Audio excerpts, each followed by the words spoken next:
Hello friends, हम लोग ने इतिहास में दो पार्ट को पढ़ा था, जिसमें पढ़ लिए थे हम लोग किसके बारे में। इतिहास के कालखंड में पहला पढ़े थे प्राग ऐतिहासिक काल। आज चर्चा करेंगे हम लोग आद्य ऐतिहासिक काल की।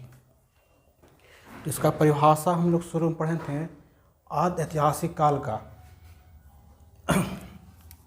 इसके परिभाषा हम लोग पढ़े थे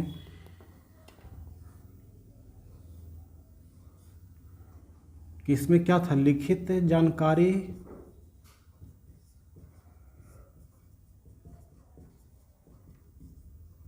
मिली है, लेकिन क्या लिखा गया है उसको हम पढ़ नहीं पाए थे। इसका मुख्य आज जो प्रमाण का साक्ष्य था वो था पुरातात्विक साक्ष्य है। जो भी अवशेष मिले हैं उसके द्वारा हमें इसकी जानकारी प्राप्त होती है। अब सबसे बड़ा प्रश्न कि हम पढ़ क्यों नहीं पाए थे, क्योंकि उस समय जो लिखा गया था, जो भी भाषा लिखी गई थी, उस समय क्या शब्द नहीं लिखे गए थे। जो भी लिखा गया था वो भाव चित्रात्मक था, भाव चित्रात्मक, जिसको हम इंग्लिश कहते हैं पिक्टोग्राफिक। मतलब ऐसा लिखा गया था जो फिगर बनाया गया था कुछ, और इस पर कुछ लिखा गया था। तो हम लोग यदि कोडिंग के कोई लेटर था तो उसको हम कोडिंग कर लेते हैं, लेकिन वहाँ पर कोई लेटर नहीं था, भाव चित्रात्मक लिपि थी, इस कारण उसको हम पढ़ नहीं पाए। तो इसमें हम बताए थे कि इसमें हम पढ़े थे मुख्य रूप से सिंधु घाटी सभ्यता के बारे में पढ़ेंगे और वैदिक सभ्यता के बारे में इसके अध्ययन करेंगे। सिंधु घाटी की सभ्यता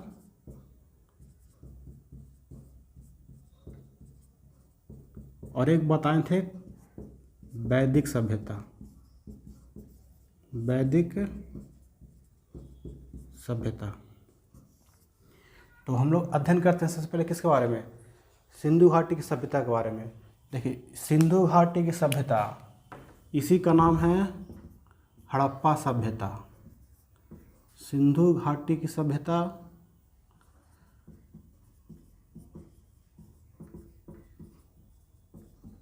या इसी का नाम है हड़प्पा सभ्यता, या इसी का नाम है कांस्ययुगीन सभ्यता। कांस्ययुगीन सभ्यता। अब देखते हैं कि सिंधु घाटी की सभ्यता, हड़प्पा और कांस्ययुगीन सभ्यता क्या थी। तो हम पिछले क्लास में पढ़े थे कि नवपाषाण काल में मनुष्य के द्वारा खोजा गया पहला धातु कौन था, तो पढ़े थे तांबा। तो फिर सिंधु घाटी की सभ्यता में लोग क्या किया कि टीन का खोज कर लिया। किसका खोज किया था, टीन। टीन भी क्या एक धातु है, और पहले से क्या था हमारे पास, तांबा था। जो लोग थे उसके पास क्या था, तांबा। टीन जब मिलता है तो क्या बनता है, कांसा। तो इस समय धातु की खोज हो गई थी, इसीलिए आद्य ऐतिहासिक काल को धातु युग भी कहा जाता है। धातु युग, इसे कहा जाता है धातु युग। सिंधु घाटी की सभ्यता क्यों कहते हैं, क्योंकि जो सभ्यता पनपी थी, जो सभ्यता का विकास हुआ था, वो सिंधु नदी और उसकी सहायक नदियों के आसपास के क्षेत्र में सभ्यता बनी थी, इसलिए इसका नाम पड़ा गया सिंधु घाटी की सभ्यता। और हड़प्पा सभ्यता क्यों पड़ा, क्योंकि जब सिंधु नदी की घाटी की जब खुदाई हुई तो वहाँ पर मिलने वाला सबसे पहला शहर कौन सा था, हड़प्पा। जो सबसे पहला शहर मिला था वह था हड़प्पा 1921 में, इसलिए इसका नाम पड़ गया कौन सा, हड़प्पा सभ्यता। तो जो लोग समझ रहे थे कि तीन अलग अलग है, अलग नहीं है, बस एक ही है, सबका मतलब है। कांस्ययुगीन बताएं कि पहले से मेरे पास क्या था, तांबा, और सिंधु घाटी के समय जो एज चल रहा था उसमें टीन की खोज हुई थी, तो दोनों मिलकर क्या बन गया, कांसा, इसलिए उसका नाम पड़ा गया कांस्ययुगीन सभ्यता। सिंधु घाटी की सभ्यता क्यों पड़ा, क्योंकि जो सभ्यता पनपी थी वो सिंधु नदी और उसके जो आसपास का नदी का क्षेत्र था, जो जिसको कहते हैं सहायक नदी, उसके क्षेत्र में पनपी थी, इसलिए नाम पड़ा उसका सिंधु घाटी की सभ्यता। और हड़प्पा नाम इसलिए पड़ा क्योंकि वहाँ जो शहर खोजा गया वो कौन सा शहर था, हड़प्पा, सबसे पहला, इसलिए उसका नाम पड़ गया हड़प्पा सभ्यता। तो तीनों एक ही सभ्यता है। तो हम लोग देखते हैं कि जैसे पूरे विश्व में टोटल 8 सभ्यता का विकास हुआ था। 8 सभ्यता जो 4 सभ्यता में उसकी चर्चा हम थोड़ा सा कर लेते हैं। एक है सिंधु घाटी की सभ्यता,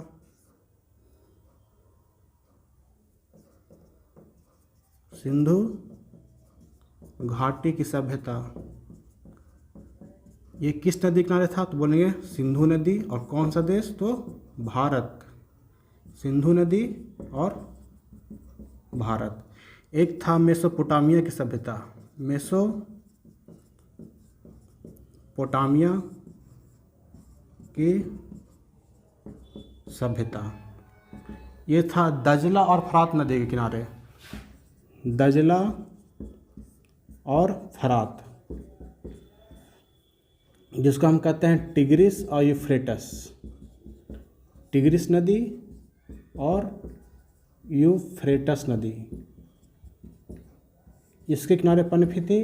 और मेसोपोटामिया की सभ्यता पूछा था किस देश का? तो बोलेंगे इराक में था, क्योंकि मेसोपोटामिया किस देश का पूरा नाम है? तो इराक का पूरा नाम मेसोपोटामिया। अगला एक सभ्यता था चीन की सभ्यता, चीन की,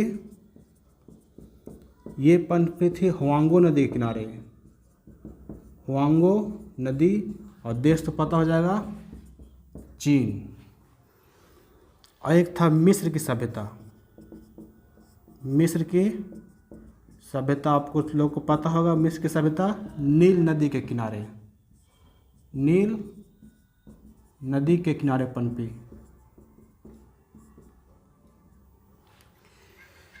इसी मिस्र की सभ्यता में एक बहुत बड़ा योगदान देखा जाता है मिस्र का, कहते हैं पिरामिड।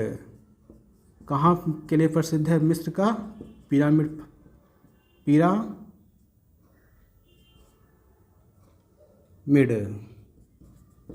बड़े बड़े आकृति में पिरामिड बनते थे, वो मिस्र का प्रसिद्ध है, मिस्र का पिरामिड।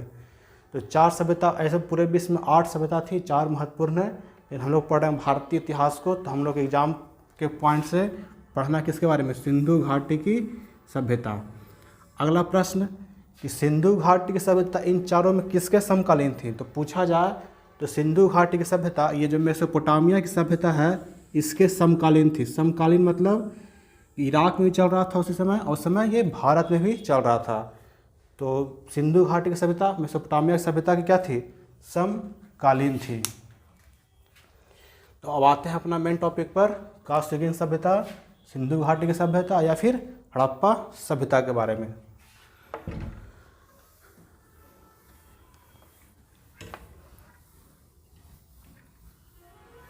एक क्वेश्चन पूछा गया था बीबीएस एग्जाम में कि सिंधु घाटी की जो लिपि था वो कैसी थी? तो बोलेंगे भाव चित्रात्मक, क्योंकि वहाँ जो लिपि था कोई लिखा गया नहीं था, बल्कि चित्र बनाकर के लोग मतलब समझा करते थे। यदि लिखा रहता तो आज हम लोग उसको क्या कर लेते, पढ़ पाते, लेकिन वो लिखा ही नहीं गया, सिर्फ चित्र था, इसलिए उसको पढ़ हम लोग नहीं पाए। भाव चित्रात्मक उस लिपि को कहा जाता है।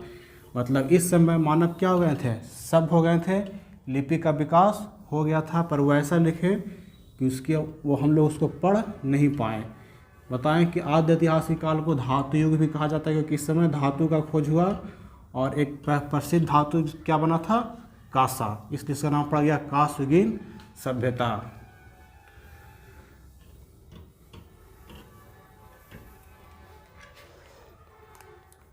तो अब देखते हैं कि सिंधु घाटी की सभ्यता का खोज कैसे हुआ। लेकिन इसके पीछे बहुत बड़ी कहानी है। लेकिन आज से हम देखें कि आज से हम लोग 100-102 साल पहले हम लोग के सिर्फ जानकारी में सिर्फ एक ही सभ्यता था, वो थी वैदिक सभ्यता। हम लोग मानते थे कि हमारे देश में आर्यों का आगमन हुआ, आर्यों का आगमन हुआ। और आर्यों का आगमन कब हुआ? तो 1500 ईसा पूर्व में। हम लोग जानते हैं कि हमारे देश में आर्यों का आगमन होता है 1500 ईसा पूर्व में। इसमें कुछ भारतीय भी थे जो तर्क दिए कि आर्य का आगमन कहाँ से हुआ? तो आर्य का आगमन हुआ मध्य एशिया से, जिसको कहते हैं सेंट्रल एशिया। मध्य एशिया से क्या होता है? आर्यों का आगमन। और ये हम लोग पता था 1921 के पहले, जब 1921 में खुदाई नहीं हुई थी, कि भारत की पहली सभ्यता कौन सी थी? वैदिक सभ्यता। ये लोग आए थे, एक सभ्यता की शुरुआत किए थे। कौन सभ्यता? वैदिक सभ्यता।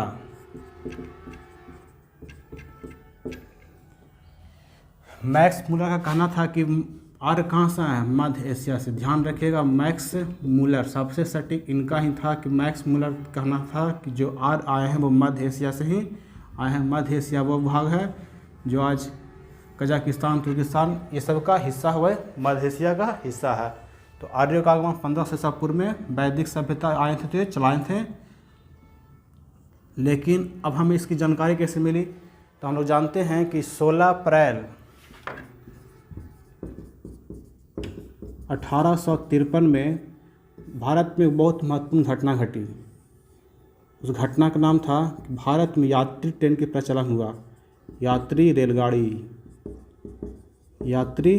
रेलगाड़ी का क्या हुआ, प्रचलन हुआ, मतलब उसको चलाया गया, प्रचालन हुआ। तो इस समय अंग्रेज जो हमारे थे गवर्नर जनरल उसमें थे लॉर्ड डलहौजी।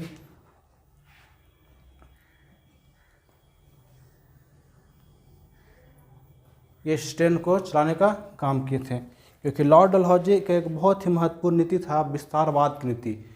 वो भारत में आए तो एक डॉक्ट्रिन ऑफ लैप्स जैसे कहते हैं विस्तारवादी की नीति, उसके तहत भारत के बहुत भूभाग को हड़पने का काम किया।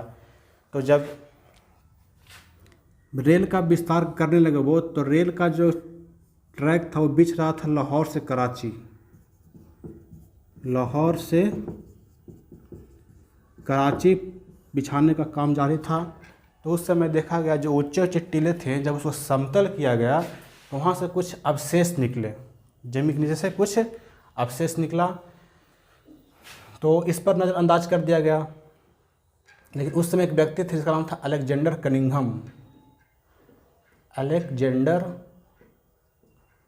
कनिंघम।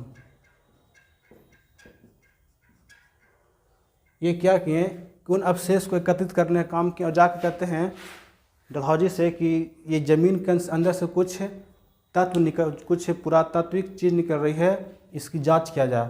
तो ये डलहौजी अपना विस्तारवादी नीति में मग्न था, इस पर ध्यान नहीं दिया। तो ये क्या करते हैं, ये सभी को एकत्रित करते हैं, सब जो साक्ष्य मिलता है उसे एकत्रित करने का काम करते हैं। जब एकत्रित करने का काम करते हैं, इसलिए इन्हें कहा जाता है भारतीय पुरातत्व का जनक अलेक्जेंडर कनिंघम। भारतीय पुरातत्व का जनक किन्हें कहा जाता है, अलेक्जेंडर कनिंघम को। इतिहास में इनके एक नाम और आता है कि हम लोग पढ़ते हैं कि गौतम बुद्ध को जो ज्ञान मिला, ज्ञान की प्राप्ति मिली थी पीपल वृक्ष के नीचे, उसे शशांक ने कटवा दिया था। तो उस पेड़ को अंतिम बार लगवाने का काम कौन किया था, अलेक्जेंडर कनिंघम। वो व्यक्ति थे जो उस पेड़ को वहाँ पर लगाए थे। और एक इनका और नाम आता है इतिहास में, शेर शाह सूरी का मकबरा सासाराम। उसे ताजमहल से भी खूबसूरत इमारत को इसने बताया, अलेक्जेंडर कनिंघम ने उसे ताजमहल से भी खूबसूरत इमारत बताया, किसको, शेर शाह सूरी के मकबरे को। तो यहाँ तक था, फिर इसकी आगे कहानी आगे चलते हैं। तो अब क्या हुआ कि इन लोगों ने अब ये जो थे अवशेष को इकट्ठा करने का काम करते हैं। फिर इसके बाद आता है, ये चला जाता 57 में, फिर आगे बन के आता है भारत का वायसराय लॉर्ड कैनिंग।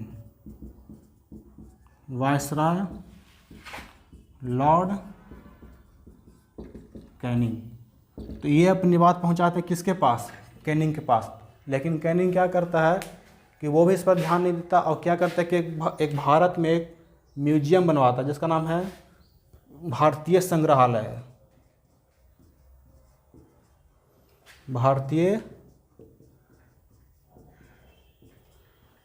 ये क्या यहाँ बोला कि हम इस म्यूजियम बनवाते हैं, आप इस म्यूजियम में जो साक्ष्य मिलता है ना उसको आप यहाँ रख दीजिए। तो भारतीय संग्रहालय का निर्माण करवाता कहाँ, कलकत्ता में। ये कलकत्ता में निर्माण करवाता है और कहता है कि जो जो आपको सामान मिलता है वहाँ रखिए। अलेक्जेंडर कनिंघम वैसा ही करते हैं, जो सामान मिलता है उसे करते हैं और थोड़ा सा उस पर शोध अपना जारी रखते हैं कि आखिर मिल रहा है क्या चीज़। अब भारत का एक सौभाग्य मानिए कि जब आते हैं वायसराय बन करके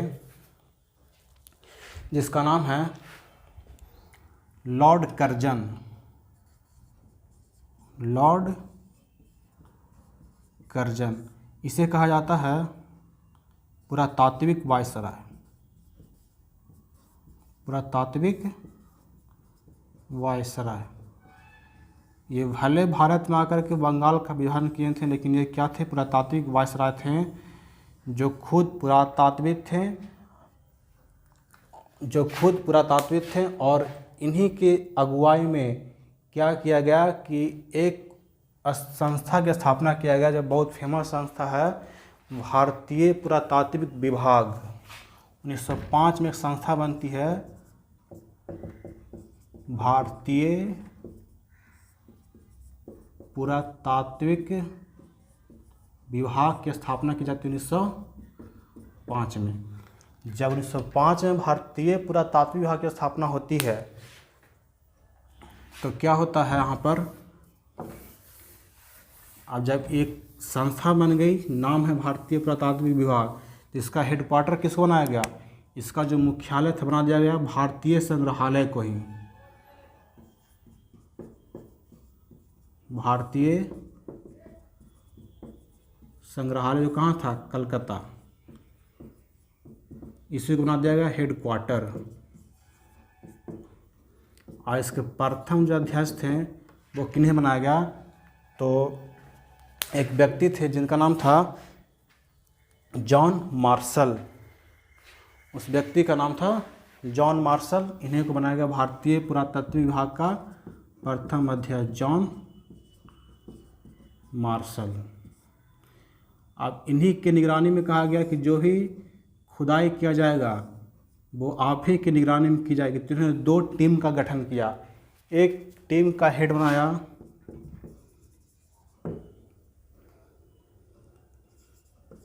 दयाराम साहनी, और एक हेड थे राखल दास बनर्जी। राखल दास बनर्जी। ये 2 टीम को निर्माण करते हैं, जिसका एक का हेड रखा गया किसको? दयाराम साहनी को, और एक का हेड रखा गया राखल दास बनर्जी को। और दोनों को कहा गया कि अब जो खुदाई का जिम्मेवारी है वो आपके ही ऊपर रहेगा। आप जाइए और जो आप ही की देखरेख में खुदाई करवाइए, जो भी साक्ष्य मिलेगा उसका प्रमाण देखा जाएगा। तो दयाराम साहनी और राखल दास बनर्जी ये 2 थे। तो दयाराम साहनी जब खुदाई होता है तो 1921 में एक बहुत बड़े 1921 में एक बहुत बड़े स्थल या नगर को खोजा गया, जिसका नाम था हड़प्पा। रावी नदी के किनारे मोंटगोमरी जिला था, पाकिस्तान के मोंटगोमरी जिला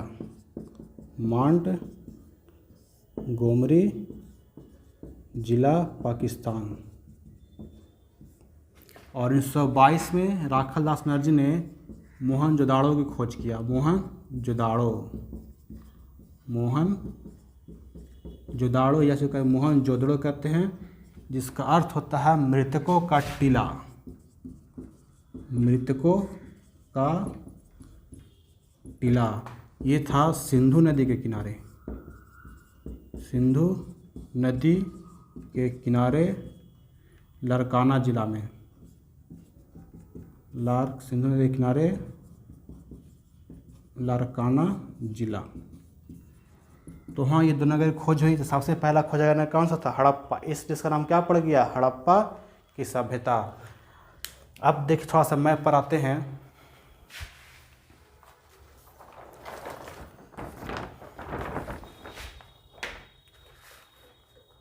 देखिए ये था भारत, ये है सिंधु नदी और इसकी सहायक नदी है।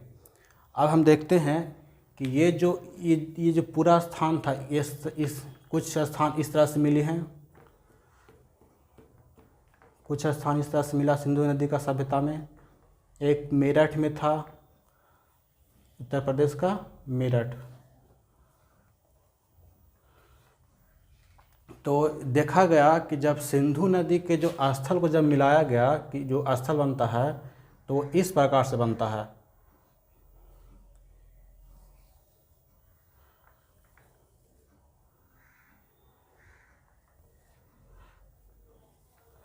मतलब जो नगर थी, नगर की आकृति क्या था, त्रिभुजाकार था। वो नगर की जो आकृति थी वो त्रिभुजाकार था। तो क्वेश्चन पूछता है कि सिंधु नगर की आकृति कैसी थी, तो बोलेंगे त्रिभुजाकार। तो ये हो गया सिंधु घाटी की सभ्यता का चित्र। तो इसमें लगभग 2800 स्थान खोजे गए थे, टोटल 2800 स्थान। और सबसे ज़्यादा स्थान मिला था कहाँ पर, ये गुजरात की जो जगह है गुजरात, यहाँ सबसे ज़्यादा स्थान को देखा गया, लगभग 200। ये 200 यहाँ स्थान था। ऊपर जम्मू कश्मीर, अंत में देखा गया महाराष्ट्र तक का एरिया, इधर देखा गया उत्तर प्रदेश तक, इधर देखा गया पाकिस्तान के सुदकांडे गोर। तो इसको आगे चलते हैं अब।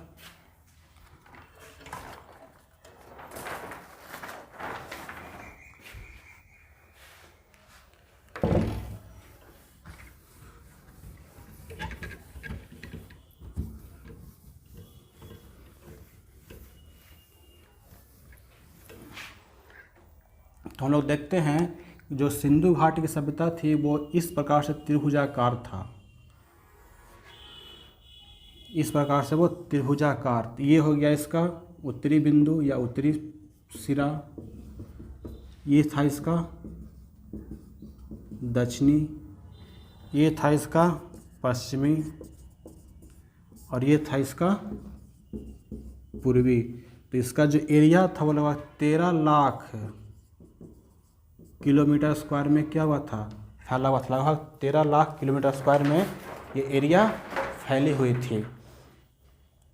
अब आगे चर्चा करते हैं कि उत्तरी सिरा कौन सा था, दक्षिणी सिरा कौन सा था, पूर्वी कौन सा था और पश्चिमी। तो हम बताएं यहाँ पर एक पश्चिमी था सुटकांगेडोर, सुटकांगेडोर। दक्षिण की चर्चा किया जाए तो दैमाबाद जो पड़ा था महाराष्ट्र में, दैमाबाद महाराष्ट्र। पूरा में था आलमगीरपुर, आलमगीरपुर। उत्तर में था मांडा, ठीक है। ये उस उत्तरी सिरा, पूर्वी सिरा आलमगीरपुर उत्तर प्रदेश के मेरठ में था। दक्षिण में देखा जाए तो दैमाबाद जो था महाराष्ट्र में, और सुटकांगेडोर था जो पड़ता था पाकिस्तान में। इसका एरिया देखा जाए 13 लाख किलोमीटर स्क्वायर में ये एरिया लगभग फैला हुआ था। अब यहाँ पर सुटकांगेडोर कौन सी नदी हो जाएगा, यहाँ पर नदी का नाम हो जाएगा दास्क नदी, दास्क रिवर। दैमाबाद देखा जाए, दैमाबाद था गोदावरी नदी के किनारे, दैमाबाद गोदावरी नदी, गोदावरी नदी। यदि पूर्व की चर्चा किया जाए तो पूरा में था आलमगीरपुर जो था हमारा हिंडन नदी। कौन सी नदी थी, हिंडन, हिंडन नदी। और बच गया मांदा, मांदा था चिनाब नदी के किनारे, चिनाब नदी। आपसे कोई एरिया पूछे तो बोलेगा 13 लाख किलोमीटर स्क्वायर वो क्षेत्र में क्या था, फैला हुआ एरिया था। अब जो देखिए, अब देखा जाए कि इसका समय कब से कब तक चला, तो बहुत से इतिहासकार इस समय को मानते हैं भिन्न भिन्न, लेकिन कार्बन जो 14 विधि है, कार्बन 14 डेटिंग जो विधि है, इसके अनुसार जब इसका साक्ष्य को देखा गया तो पता चला कि जो सिंधु घाटी की सभ्यता थी वो 2500 ईसा पूर्व से 1750 ईसा पूर्व के आसपास के समय में ये सभ्यता अपने चरम पर था, अपने विकास पर था। तो यहाँ पर उतना डेट मायने नहीं रखता, फिर भी एग्जाम में उतना नहीं पूछा जाता, फिर भी 2500 ईसा पूर्व से 1750 ईसा पूर्व का जो समय है वो सिंधु घाटी सभ्यता के नाम से जाना जाता है। तो हम लोग आज तक देखें कि उसका उत्तरी सिरा, पूर्वी सिरा, पश्चिमी सिरा सिंधु घाटी का जन्म कैसे हुआ, मतलब उसकी इतिहास पीछे क्या थी, ये सबको देखने जब अगली कक्षा में मिलते हैं थोड़ा सा इस पर चर्चा करेंगे, उसकी मुख्य विशेषता पर। और फिर हम लोग एक एक करके पढ़ेंगे जहाँ पर मेन में नगर मिला था। जैसे हड़प्पा के बारे में पढ़ेंगे, वहाँ से क्या क्या मिला, मोहनजोदाड़ो से क्या क्या मिला, चनहुद्रो से क्या क्या मिला, लोथल किस लिए प्रसिद्ध था, ऐसे बहुत जो नगर मिले थे 8-10, उसकी चर्चा करेंगे। तब तक के लिए आप इसे देखिए और अपने दोस्तों के पास शेयर करें। कोई प्रॉब्लम है, कोई क्वेश्चन है, कमेंट में पूछ सकते हैं। ज़्यादा शेयर करिए। धन्यवाद। जय हिंद।